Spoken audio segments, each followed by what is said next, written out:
I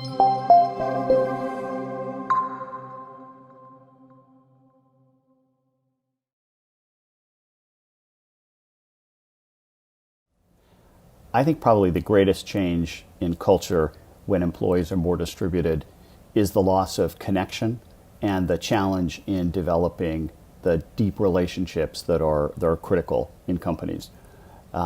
When I talk about how you help a matrix work, I often say you have to look at three things: structure, process, but then most importantly, relationships. Relationships really are the kind of soft structure within organizations. If you were to use the body as a metaphor, they're almost like the fascia that kind of connects muscles and organs and allows them to work really effectively. And we are risking losing those as we become more distributed, and that's got to be a key focus for all of us in shaping culture going forward.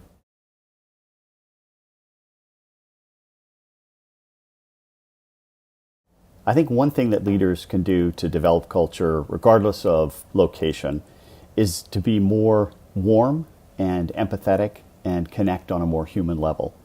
In the book Switch by Chip and Dan Heath, they have an interesting section where they use the metaphor of the elephant and the rider, where the rider is the rational self and the elephant is the emotional self.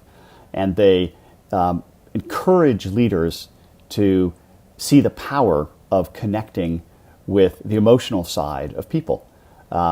Instead of using data and PowerPoint and reasoning and logic all the time trying to persuade the rider to take the elephant somewhere, if you can connect directly with the elephant, it doesn't matter what the rider wants. And I think that that's actually what's involved when we talk about vulnerable leadership or authentic leadership or a more emotionally connected leadership. But I think there's a level of warmth and human connectedness that is really needed for leaders. I think an aspect of culture that's probably most critical today is purpose.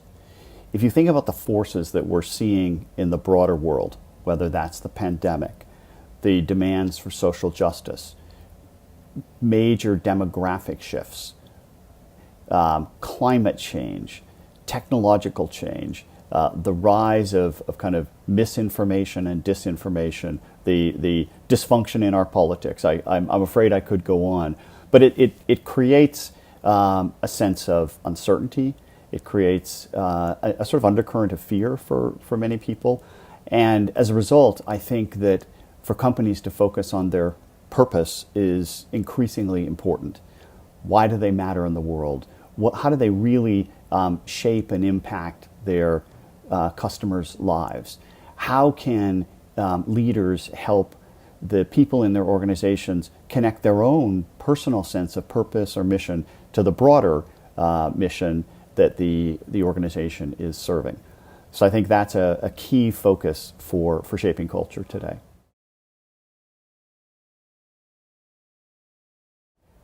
I think the best way to tell if your culture is working well is when it's truly connected to your strategy and is a powerful enabler of your broader strategy.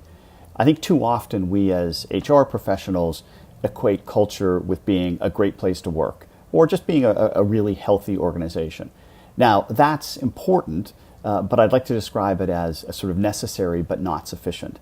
Your culture also needs to be a key driver of your strategy, and my time at WeWork certainly brought that home. It's one thing when you're an earlier stage startup and you celebrate being scrappy. But as you grow, as you serve broader enterprises, scrappy can become crappy. You actually need to sort of mature and build systems and processes in a different way of serving your clients as you focus on enterprises. And so that's a need to align your culture with your strategy. I think I'd give 3 pieces of advice to upcoming HR leaders. The first is be a sophisticated business person. Know your markets, your customers, the products and services that you provide.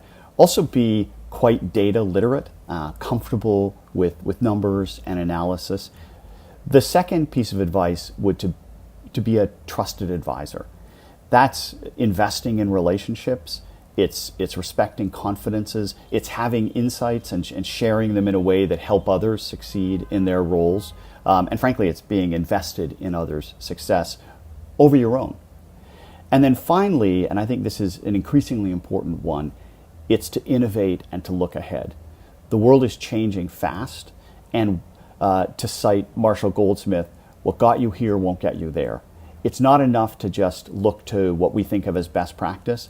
It's actually necessary for us all to identify next practice, to see what's going to be happening in the future and prepare our organizations for that future.